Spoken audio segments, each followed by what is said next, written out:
बावरी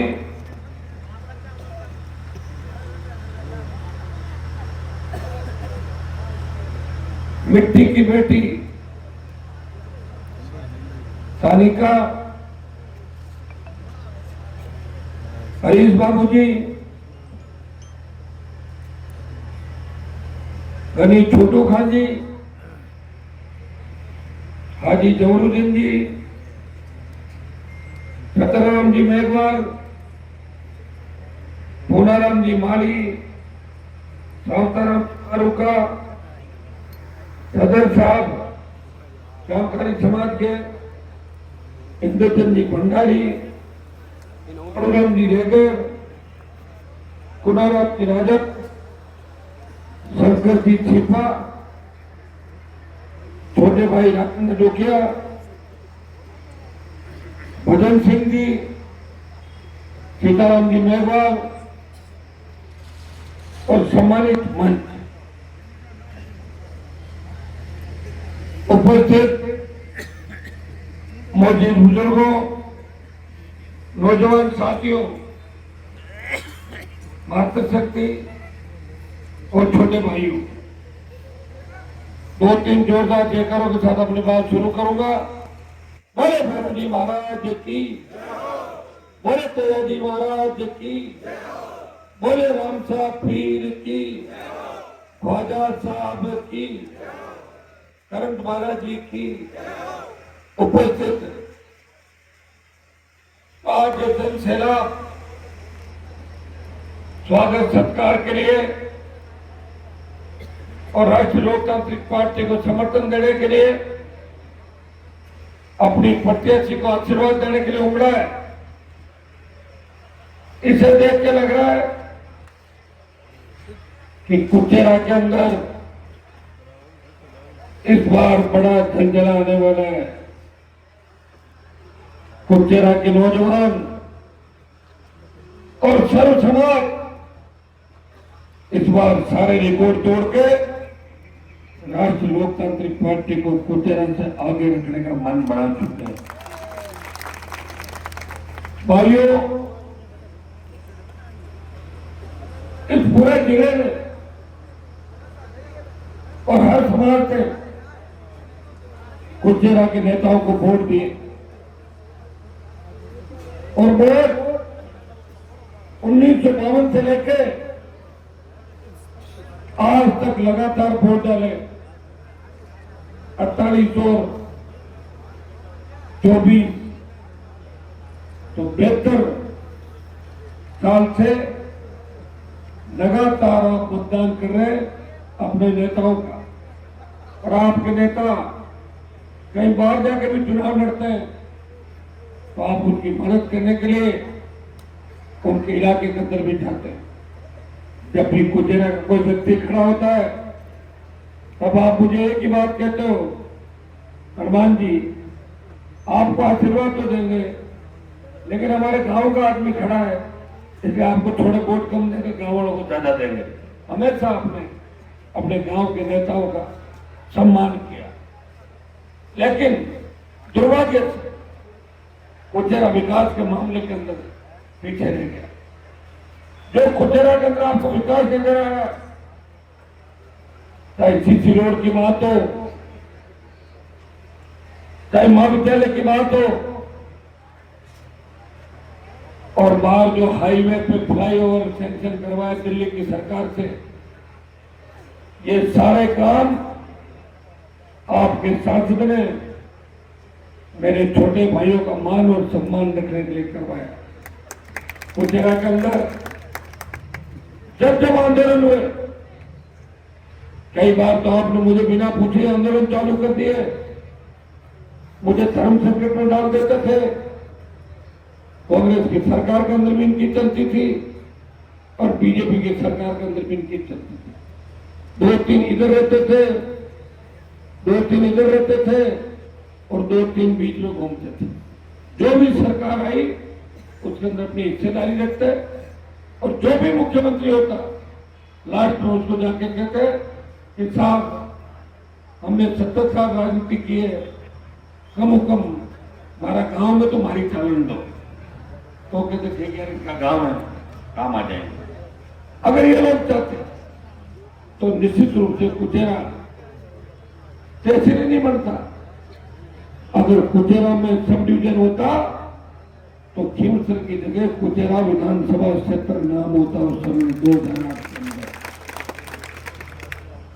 ये तो मुंडवा को भी साथ साथ में ले डूबे। कुछ बातें कुचेरा के विकास से शुरू करूंगा और फिर राजनीति के ऊपर लिख के जाऊंगा। कुछ काम मुझे लग रहा है आपने पूरे करीब करीब काम आज बता दिए। कल भजनलाल जी की सभा थी कुचेरा के अंदर और मुख्यमंत्री की सभा के अंदर इस तरह अमर्यादित भाषा का प्रयोग, इकबाल जी की तो आदत है। वो तो मुझे एक बार कह रहे थे कि मैं गलत नहीं बोलता हूं ना तो मुझे नींद नहीं आती रात में, मुझे बोलना पड़ता गलत, डॉक्टर ने कह रखा है। लेकिन जो दूसरे लोग छुटवैया नेता जिस तरह की बात कर रहे थे, मदन राठौड़ भारतीय जनता पार्टी के प्रदेश अध्यक्ष थे, जब सुबहपुर से टिकट कट गई थी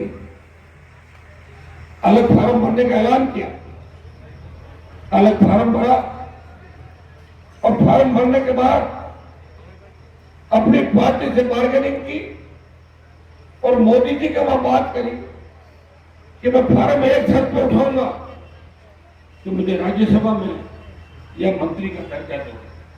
अपने पार्टी के साथ सौदेबाजी करी। कल मुझे बता रहे थे कि हनुमान बेनीवाल तो रोजड़े की तरह कभी इस खेत में कभी उस खेत में।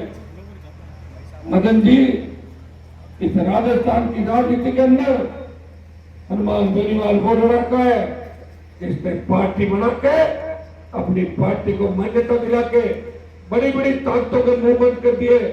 एक बार हनुमान बेनीवाल की चल के देखो, एक बार खुद चुनाव लड़के देखो, आपको औकात पता लग जाएगी। आपकी औकात वैसी जगह कौन जानता है?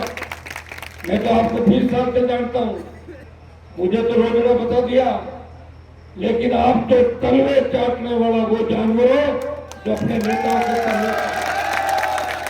अब उस जानवर का नाम मैं नहीं लूंगा, आप सोच लोगे तलवे कौन जानता है। इतना बात समझ जाओ भाइयों। 2-3 दिन से एमडी के नशे में कभी खीमसर का कोई व्यक्ति भाषण देता है जिसके परिवार ने भी पिछले दिनों कर्मकांड किया। आप तक बात पहुंच गई थी क्या? बातों बात एक नहीं किया, 6 महीने पहले एक और किया परिवार में, और जब उसको थाने में लाकर पीटा तो मैंने कहा मेरी बात करो। मैंने कहा तुम्हारी शर्म मर गई, रिश्ते तार कर दिए। तो बोला साहब हम तो आपके साथ ही घूमते थे पहले, लेकिन मुझे नहीं पता था मैं पकड़ में आ जाऊंगा। मैंने तो 12 कारनामे पहले ऐसे कर दिए, ये तो 13वां कांड था मेरा। इसका आप अंदाजा कर सकते हैं। उसने पूरे घर के अंदर छपाई कर दी राजेंद्र। 12 कांड पहले के खुद बोला, मुझे बोला कि 12 पहले किए, मुंह बंद था, 13वें ने मुंह खोल दिया, इसलिए मुझे तकलीफ पड़ी। और मुझे ये लग रहा है रेवंत जी जिस तरह 2 दिन से जोर जोर से बोल रहे हैं, जैसे रेवंत जी ने बहुत बड़ी लड़ाई लड़ी होती है उत्तर प्रदेश के अंदर। मेरे ही से तो गए थे, मैंने तो उनकी जान पहचान कराई थी, आप तो जानते भी नहीं थे। एक बार मैं यूनिवर्सिटी के अंदर था, मेरे पास आ गए थे, जब मुझे छात्र लेक्चर की कुर्सी पर देखा, मैंने अच्छी होटल में खाना पीना कर दिया, अच्छी गाड़ी में घुमा दिया, तो बोले मारो तो जीव छोड़ो गौरमान जी, इतना बड़ा आदमी हो, मैं तो धन्य होगो ये होटल में खाना खा लियो और थारो कार्य दे गए, मैं बहुत बड़ा आदमी है। ये तो मुझे कब कह रहा था? 25 साल पहले। और 25 साल में अब मैं एमएलए एमपी बनकर मैंने पार्टी भी बनाई, और आज उनकी पत्नी राष्ट्रीय लोक पार्टी की प्रधान है। ये हरीश बाबू जी जानते हैं कि किसी भी चेयरमैन को और प्रधान को अगर पार्टी बदलनी होती है तो पहले उस पद से पदेगा और दोबारा अपनी पार्टी से वो बनेगा। अभी राष्ट्रीय लोकतांत्रिक पार्टी से इस्तीफा नहीं दिया, आप उठा के देख लें चुनाव आयोग की वेबसाइट, उसमें यही लिखा आएगा गीता मुंडवा आरएलपी। मुझे कम से कम इस्तीफा तो दे देते हैं, लेकिन मेरा बड़प्पन देखो, देश चुनाव में खिलाफत कर ली, फिर भी बाहर नहीं निकाला। और जब रूठ के गया था तो मनाने के लिए गुजरा में सब लोग बैठे, सबने बात करी कि आप जाओ मत, आगे समय आएगा। प्रधान भी इन्होंने बढ़ाया, आपके परिवार में कोई प्रधान रहा नहीं था, 2 बार सरपंच हार गए थे और दोनों बार मुंजार और बढ़ाया बूथ में धक्का मुक्की करके जीतने वाले उम्मीदवारों ने धक्के देकर वहां से निकाला था। इतने भीड़ नहीं हो आप, हमारी साथ मत छोड़ो। और मेघराज सिंह के झांसे में आ गए और बजरी का आंदोलन चल रहा था, उस समय मेघराज नोट कर रहा था कि हनुमान जी के किस आदमी को तोड़ू जिससे हनुमान को कमजोर कर सकूं, मेरता में कैसे तोड़ू जिससे आलम को हरा सकूं। वो बजरी का आंदोलन मेरा आंदोलन नहीं था, मैंने आम जन गरीब आदमी की जब पीड़ा तकलीफ देखी और जब उसकी गुंडागर्दी रिया और आसपास के इलाके के अंदर देखी, तब मैंने पूरे 1 साल तक राजस्थान के अंदर आंदोलन किया। सीबीआई भी आई, ईडी भी आई और बजरी से उसका आधिपत्य समाप्त करा दिया और गरीब लोगों को बजरी के पट्टे मिल गए। राजस्थान को कुछ हो गए भाइयों, मुझे कुछ नहीं मिला, मैं तो उल्टी 1 सीट 1 साल खराब होने से 2 4 5 सीट और आती, टाइम दूसरी जगह बेच के था, क्योंकि लोग नहीं समझते इन बातों, लोग भूलते जल्दी है, लोगों के भूलने की बीमारी है।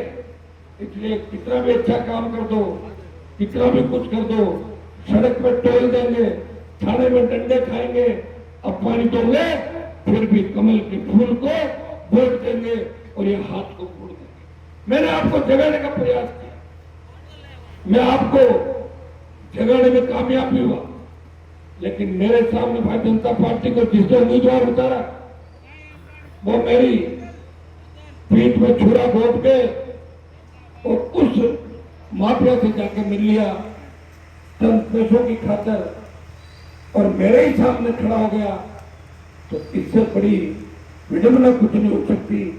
आखिर मैं पार्टी चला रहा हूं, मुझे लोगों को तैयार तो करना ही पड़ेगा। कई लोग कहते हैं कि लोग आपको छोड़ के जा रहे हैं, तो मैंने कहा लोग तो छोड़ के जा रहे हैं, इसका मतलब ये थोड़ी कि मैं पार्टी में काम नेता बनाना बंद कर दूंगा। मैं तो नेता बनाऊंगा, कोशिश करूंगा और संस्कारित लोगों को आगे लाने का प्रयास करूंगा। कल रेवंत जी ने जिस तरह की भाषा का प्रयोग किया, मेरे लिए जो बात बोली, ज्यादा नहीं बोल दी, आपको क्या लग रहा है बात ज्यादा बोलोगी, लेकिन मुझे देखो इकबाल जी की, रेवत की, वो एमडी खड़ा मारा थिवसरोला उसकी, इन 5-7 लोगों की कितनी गालियां मैं सुन रहा हूं, कितना बर्दाश्त कर रहा हूं, आप देख रहे हो मुझे, क्योंकि छोटी सी भी बात हो गई तो आप मिलकर बबली उठाओगे कि हनुमान जी ने विचारों के साथ ये कर दिया। इसलिए चुप बैठा हूं, सुन रहा हूं, क्योंकि वोट की चोट से आप इनको जवाब दोगे। वैसे जो मेरी लड़ाई थी उस लड़ाई में मैं जीत गया। इस राजस्थान के तमाम नेताओं को मेरे घर पे, इधर देखो मैं क्या, राजस्थान के तमाम नेताओं को मेरे घर पे मैंने एक बार हाजिरी दिलवा दी। ज्योति मिर्दा कोई जानता नहीं था, 2009 में रूपाराम डूडी और मैं ज्योति मिर्दा को लेके आए, कांग्रेस का टिकट दिलवा के, मेरा वसुंधरा झगड़ा था और उसे जीताया। ज्योति को लोग जानने लगे। 18 के अंदर इतवाल जी परेशानी में थे, मेरे घर आए, हनुमान जी हम रामदेव जी के लिए वोट मांगते थे, आपके पिताजी के एजेंट बैठते थे कुचेरा के अंदर, नाथुराम से रिश्ता था, मेरी बात रखो, मेरी टिकट काट दी, मेरा बेटा नहीं आ जाए। मैंने कहा आप क्या चाहते हो, मैंने बाबूजी से बात करी, इन्होंने चुनाव लड़ने से इनकार कर दिया। इनकार किया, जब इन्होंने इनकार कर दिया तो मैं ऐसे किसी आदमी को नहीं लड़ाता जो 5,000 वोट लेके मेरी पार्टी के साथ खराब करता। मैंने चुनाव नहीं लड़ाया, उसकी वजह से इनका बेटा विधायक बन। अब सुनते जाओ आप मेरी बात। ज्योति की मदद हो गई, इकबाल जी की हो गई, और रे हरंदर जी तो नागौर के चुनाव के अंदर जब आप लोगों ने कहा कि इनका बुढ़ापा सुधारना है तो हरंदर जी को भी विधायक बढ़वा दिया। पूरा काम किया कि नहीं किया? दिव्या मदेरणा को 18 में राजस्थान की विधानसभा के अंदर भेजा। मेरे बच्चे और मेरी पत्नी गवाह इस बात की कि किस तरह माँ बेटी आके रात को पूरी तरह सुबह के वो पड़े थे कि हमारा कोई नहीं है, आप मदद करो। मैंने कहा जिसका कोई नहीं है उसका मैं हूं, जाओ आपको चुनाव जिताऊंगा। मदद करी, जिता दिया। हरीश चौधरी बोला कि आप मेरे सामने फार्म मत भरो, मिर्जा मेरे पीछे पड़े, मदेरणा मेरे पीछे पड़े, मैं किसान का बेटा हूं, कांग्रेस में मेरी जगह बनाई है, आप किसी और को लड़ा दो। मैंने कहा पार्टी तो लड़ेगी मेरी, अगर सब जगह ऑब्लाइज कर दूंगा, ऐसे कर दूंगा तो मेरी पार्टी का क्या होगा। मैंने हरीश के सामने भी फार्म नहीं भरा और वह उम्मीदवार हमको टिकट दिया। अगर मैं लड़ता तो हरीश 18 के अंदर चुनाव हार जाता। भाइयों ऐसे 50 उदाहरण होंगे जो राजस्थान के अंदर मदद मैंने की। मैंने कहा जब हम नहीं जीत रहे और हमारी वजह से किसी की मदद हो रही है, मदद कर दो उनकी। लेकिन मदद करने के बाद जब कोई व्यक्ति किसी को मारने के लिए दौड़ता है तब आप बताओ क्या करो, बचोगे कि नहीं बचोगे? बचोगे कि नहीं बचोगे? बचेंगे। अपना जानवर भी अगर आपने लाया दौड़े तो कहीं कर पालतू उसको या तो भगाते हैं, डंडा मारते नहीं मारते। मेरा किसी से कोई विरोध नहीं, लेकिन इन सब ने मिलकर झुंड बनाया